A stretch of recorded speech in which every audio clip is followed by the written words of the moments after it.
आज से तकरीबन 20 दिन पहले रेवाड़ी में नहर के पास रिंकी नाम की 19 वर्षीय एक युवती का शव बरामद हुआ था। उस वक्त ये घटना आत्महत्या की लगी थी, लेकिन परिजनों को मिले सुसाइड नोट ने रिंकी की मौत का राज खोल दिया। जी हाँ, रिंकी ने आत्महत्या ही की थी, लेकिन उसे गांव के ही एक लड़के ने मजबूर कर दिया था। रिंकी ने मरने से पहले सुसाइड नोट में पूरी आपबीती लिखी है। पापा, मुझे माफ कर दो। पापा, मुझसे बहुत बड़ी गलती हो गई। पापा, बलवान ने मुझे ब्लैकमेल किया था। पापा, वो मुझे ऐसा बोला था कि अगर तू ऐसा नहीं करेगी तो तुझे मार दूंगा, नहीं तो तेरे पापा को। पापा, उसने फिर ऐसा बोला था कि तू मुझसे सेटिंग कर ले, लेकिन जब मैंने मना कर दिया तो उसने चाकू निकाल लिया। पापा, मेरी कोई गलती नहीं है, मैं बहुत डर गई थी। पहले तो बलवान ने ऐसा बोला था कि मैं तुझसे प्यार करता हूँ, और फिर मेरा हाथ पकड़ लिया था।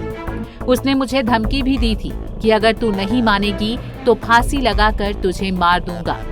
इतना ही नहीं पापा, एक दिन उसने मुझे थप्पड़ भी मारा था।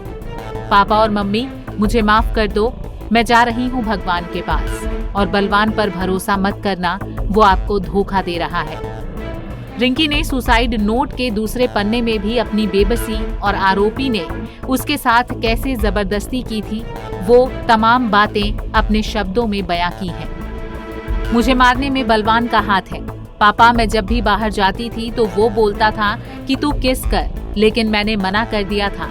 वो बहुत गंदा इंसान है, और वो मुझे धमकी देने के लिए प्लॉट में भी आया था। पापा जी, मुझे माफ कर दो। पापा, इसी ने मेरी बदनामी कराई है। पापा, मैं बहुत बदल चुकी हूँ। मैं अपनी बहन के जैसा बनना चाहती थी, पर बलवान मेरे ऊपर लाइन मारता था। पापा, मेरी गलती नहीं है। मेरी मम्मी का ख्याल रखना। मैं माता रानी की सौगंध खाकर कहती हूँ कि मुझे इसमें फंसाया गया है। पापा, मैं दुनिया से जा रही हूँ। लोग मुझे ताने मारेंगे, कोई मेरी बात पर विश्वास नहीं करेगा।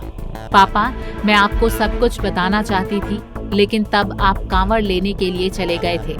हो सके तो मुझे माफ कर देना। आई लव यू पापा और मम्मी जी। आपकी रिंकी। कुछ दिन पहले एक लड़की की लाश मणि में बरामद हुई थी।